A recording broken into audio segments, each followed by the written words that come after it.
Hello, friends of Midwestern Marx. Welcome to Chapter 8 of our breakdown of Vladimir Lenin's Imperialism, the highest stage of capitalism.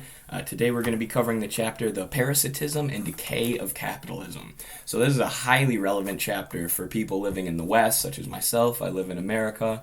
Lenin's going to talk about the effect imperialism has on the home country, on the proletariat of the country that's doing the imperialism, the effect that has on the proletariat, the effect that has on the overall economy, and he's going to say that manufacturing is going to be pushed into the colonies, and these countries are going to become rentier states, where the wealth of the capitalists in the imperialist country are funded by debt in the colonies as well as debt amongst the working class in the home country. So extremely relevant for understanding America's economy, as we've been an empire for a long, long time and the world's most dominant empire since the end of World War II.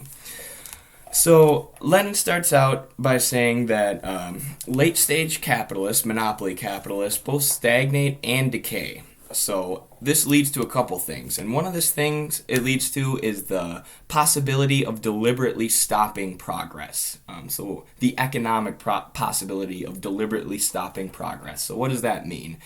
This is what's called planned obsolescence. So when a monopoly has has such domination of a market, they will design their products to break so that people who buy their products will use it for a while, it'll break, and then they'll have to go buy another one. Because the monopolies have no competition, nobody who can build a better product and challenge them, they own that market so much, they'll just design their things to break. Apple was caught doing this when people updated their iPhones. It was slowing them down and causing them to crash. Since then, they've done a huge PR campaign to say it didn't happen, but it did. And then also you have the dongles. When you plug into your iPhone, they don't have the headphone jack anymore. It's just adding a little piece that makes the product more inconvenient to use, right? Takes away use value, makes it less useful to us, but gives you another little piece of plastic that you're going to lose and have to go give 15 more bucks to Apple because they have such a monopoly on that market. And in China, it's much different for Apple. There's is it Huawei? The Chinese phone company have basically just copied Apple's phone and got rid of all the planned obsolescence, and now people are buying Huawei in China. You also see this with dryers and appliances. They're not made the same way they're used to. They're made to break. I don't know how often you guys have had to break or fix your laundry machine or your dryer, but for me it's been a lot. And the last time my parents had a repair person come over to fix the dryer, he said, yeah, they just don't make dryers like this anymore. The dryer was 40 years old and it had broken down once or twice in 40 years. And the guy's like, yeah, they just are made with cheap parts now so they can break and you have to go buy new parts. This is what happens when you have monopolies with complete and total control of their market. They can set whatever price they want and they can design their products to break because they know the buyer only has one person to go to if they want that product replaced, which is the monopoly. So Lenin's going to talk about that, and he gives the example of a bottle-making machine, which produced bottles better than the German bottle-making companies, which were very powerful and wealthy at the time. So the German bottle companies bought the patent from Owen, the person who invented it, and then they just never used the patent. They bought the patent so nobody could build and produce the improved bottle making machine, and then they just never built the machine and kept making bottles and kept making a ton of money. So once you have monopolies which dominate the market, it actually stifles innovation, which is what the capitalist ideologues and the ruling class ideologues tell you is what's so great about capitalism, the competition and the innovation. But in late stage monopoly capitalism, there's very little innovation. Other than innovation to get consumers to spend more, to manufacture new wants in the consumers. So these techniques, although they're effective, these techniques like planned obsolescence, they still won't stop monopolies from decaying. So Lenin says that rentiers and bondholders, those who give no labor but acquire incredible amounts of money capital, must maintain their vast profits by exploiting all the labor of their own country and the labor abroad. So he's going to talk about Hobson here, this kind of not communist economist who has a pretty scientific view of imperialism. We talked about him in the last chapter. He has some good books on economics and the economics of British imperialism, but he's not a communist, so Lenin's going to draw from him and then expand on what Hobson says. So Hobson touches on how British capital abroad increased 2.5 times over 22 years in the late 1800s. So he's saying Britain is exporting their capital, they're building all this infrastructure in their colonies. But then Lenin's going to say this doesn't take into account the profits of the individual shareholders of those companies, right? So Lenin's going to say in the UK, along with all that capital, Hobson isn't accounting for 90 to 100 million pounds of income that's paid to executives and bondholders and investors with the British companies. So this here highlights how truly disgusting American imperialism is, right? So we have these folks like Jeff Bezos with these vast amounts of wealth, right? Incomprehensible amounts of wealth. The average American worker would have to work 2.8 million years to have as much money as Jeff Bezos has, right? And in order to keep that wealth and in order to stop from decaying, they need to keep expanding. Bezos needs to extract all the labor of the Amazon workers in America, and he needs to constantly expand abroad. And that's not just to keep the company going, right? That's not just to keep Amazon going. That's in order to make payouts and profits to their stockholders. So that means in America, you have this tiny class of obscenely wealthy people who literally are taking not only from the labor of Americans, but the entire world, which they are keeping and ruling with an iron fist in order to keep their own profits as high as possible, to keep absurd amounts of personal wealth, or what Lenin calls money capital. This whole system where you have folks like Jeff Bezos and Elon Musk works not only off the oppression of Americans, but off the brutal oppression and exploitation of the entire global South, right? It's not just to keep our businesses going, it's to keep their profits at an insane level. And like I said, it shows how truly disgusting imperialism is, that these people are just living insane, unimaginable lives for a working class person, right? Just obscene amounts of wealth. And in order to maintain those obscene levels of wealth, they have to exploit the entirety of the global South. So, truly disgusting, and it truly makes me even more inspired to overthrow these people. So, Lenin argues, using contemporary financial statistics from his time, now they're past financial statistics, that these countries are becoming usurer states. So the imperialist countries are becoming countries who just loan debt, and the interest paid back on that debt is also what helps keep the vast profits of these capitalists, right? As we said, they need to keep their businesses expanding, and they need to keep their own personal profits expanding. So this is going to increase debt in the global South, in the colonies. We've seen this with the IMF and the World Bank and their infamous structural adjustment programs and their debt trapping techniques, which keep countries in the global South constantly paying huge debts with inescapable interest rates to Western banks. And then you also have things like the student debt crisis, right? Why has student debt, not adjusted for inflation? I'm just using, it was like $700, my grandpa told me, for him to go to college. And obviously $700 was a lot more back then than it is now, but still, I'm leaving college with over $100,000 in debt. Why? The capitalists in this country need to keep their profits at this insane rate. But there's not even enough money to do that anymore, right? No, but I don't have any money to pay the capitalists. So what do? They say you have $100,000 in debt and you're going to pay interest on it. So it keeps, this whole section of American college students constantly paying essentially worthless money to the capitalist class so they can keep their profits at an insane level. And this is why there's now more debt in circulation in the United States, or maybe in the world, than there is actual money. I think maybe just in the U.S. But yeah, there's more debt than money. How does that make sense? It doesn't make sense. Capitalism doesn't make sense. It's just something the capitalists have invented to make sure that their profits don't ever dip.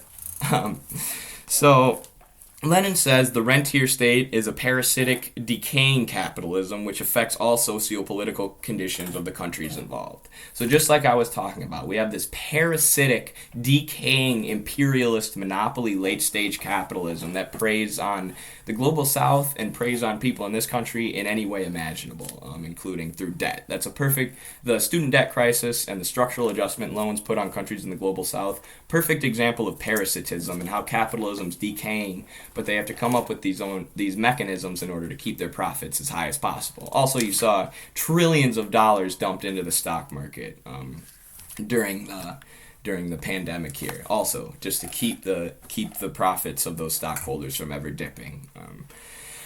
So Lenin says that there are two things that have weakened empires in the past, right? So as they become parasitic and they decay, like the Roman Empire, there's been stuff that's forced them to decay in the past. So the first one is economic parasitism, like we were talking about, and two is the formation of armies in the subjugated areas. So this is what we've been talking about throughout this whole book. These countries that get colonized have something to say about being colonized, right?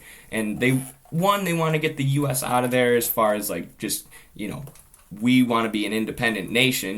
We have a nationalist sentiment. We want self-determination. But then, two, we want economic self-determination, right? We want economic independence. We want the Western capitalists out of here. And when these independence movements start doing that is when you see the CIA, the U.S. military, the special forces, NATO start to intervene and start to try and harm these independence movements. But Lenin's going to say that this is what causes empires to decay. When the independence movements of the colonized nations get strong enough to overthrow the empire. And are we getting close to seeing that in the world today? Maybe. The U.S. empire is not what it used to be. So very interesting stuff to look at there. And again, of course, very relevant stuff. And then I just had written down a great example of, colonized people fighting back against the U.S. would be Che and Fidel in Cuba, right?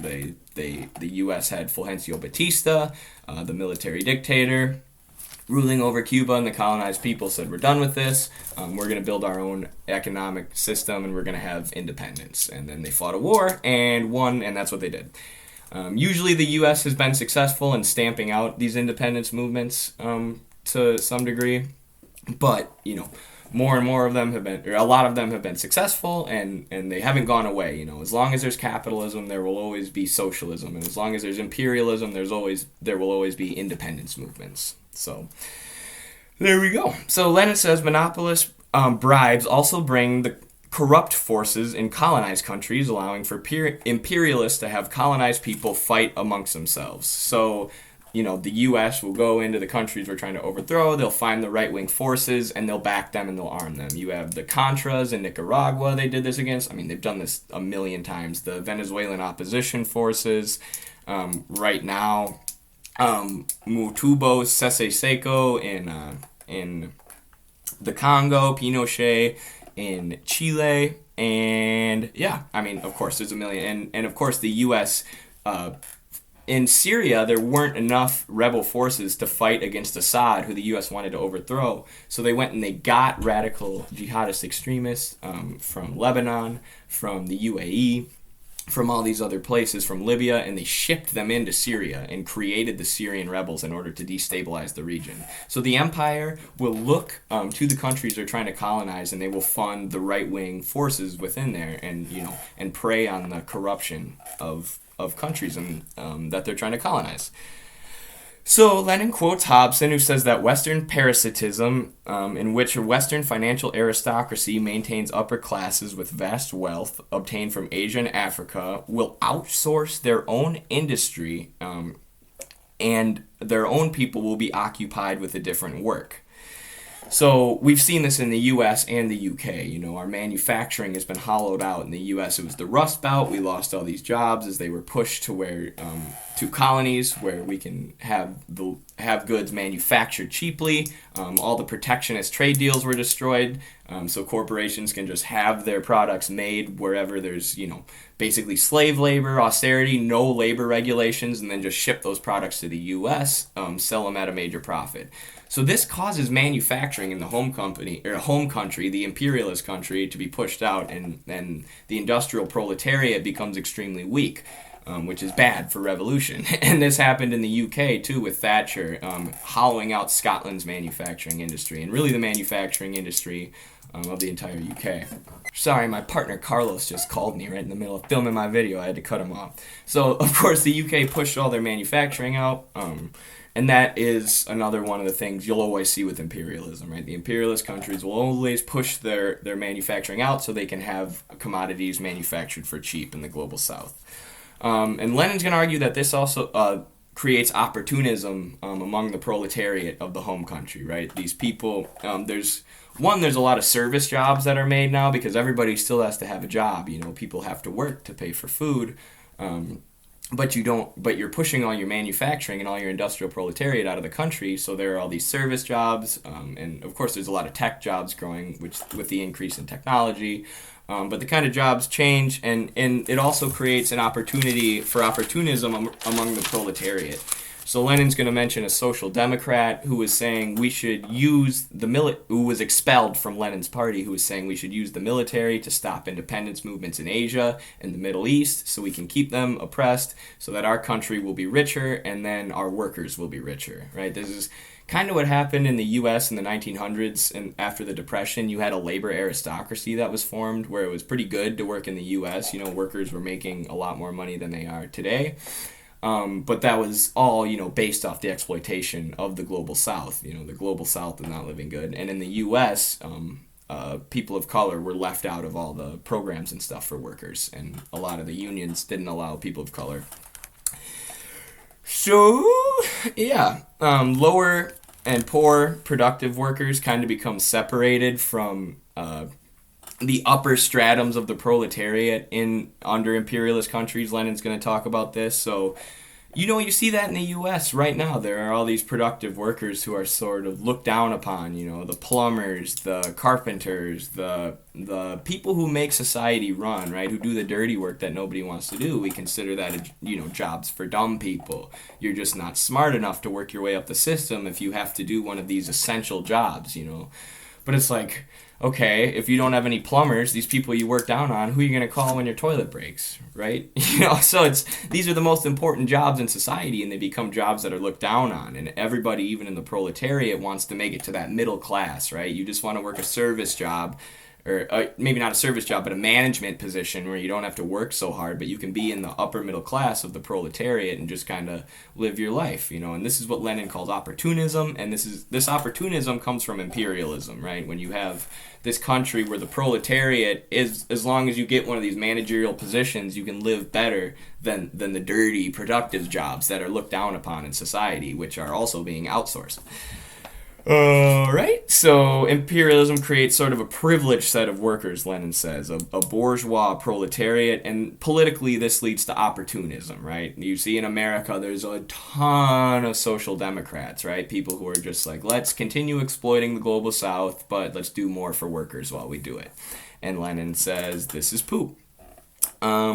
So Engels says this produces politics of liberals and conservatives who argue while monopolies take everything in imperialist nations. In imperialist nations, this is what happens. This is Lenin quoting Engels. So Engels says the politics in capitalist imperialist nations become liberals, conservatives arguing over nothing while monopolies dominate what actually happens. I mean, Engels said that in the 1800s. Have you ever heard a better description of the United States in your life? I mean, that's exactly what's happened in the primary imperialist nation. We fight, we argue, our country's extremely polarized, and they're legitimately fighting over nothing. The Democrats and the Republicans nothing ever changes. They just scream and they yell and they yell and they yell, and the monopolies continue to exploit the global South, continue to exploit the American proletariat, and we have people with hundreds of billions of dollars in their own bank accounts. And Lenin's going to argue basically to stop imperialism. The proletariat in the imperialist country needs to reject reject opportunism and stay true to scientific socialism, and realize that the abolition of private property and the building of socialism in the imperialist nations is the only thing that's going to be able to stop imperialism. the key takeaways from this chapter, I think, is one: don't look down on the industrial proletariat because they're going to be key to building socialism in the imperialist country. These folks like Jeff Bezos and the American ruling class are living off the exploitation and the brutal oppression of the global South and the American proletariat just so they can have massive fortunes of their own. And imperialism decays when independence movements and economic independence movements, socialist movements, start popping up in the colonized nations and start challenging the power of the empire. But also, as people living in the American empire, I want to remind you all we have a very important position to keep fighting and looking to stop the imperial expansion of the capitalist monopolies within our own country. And we need to do this for our comrades and our friends in the global South and have solidarity with them in the fight against global imperialism and capitalist imperialism. All right, everyone, I hope you liked Chapter 8. I'll probably do Chapter 9 tomorrow, so stay tuned for that. And yeah, thanks for sticking along. Hope you're reading the book or just putting me on while you play Fortnite or whatever. Either way, it's all good. All right, peace.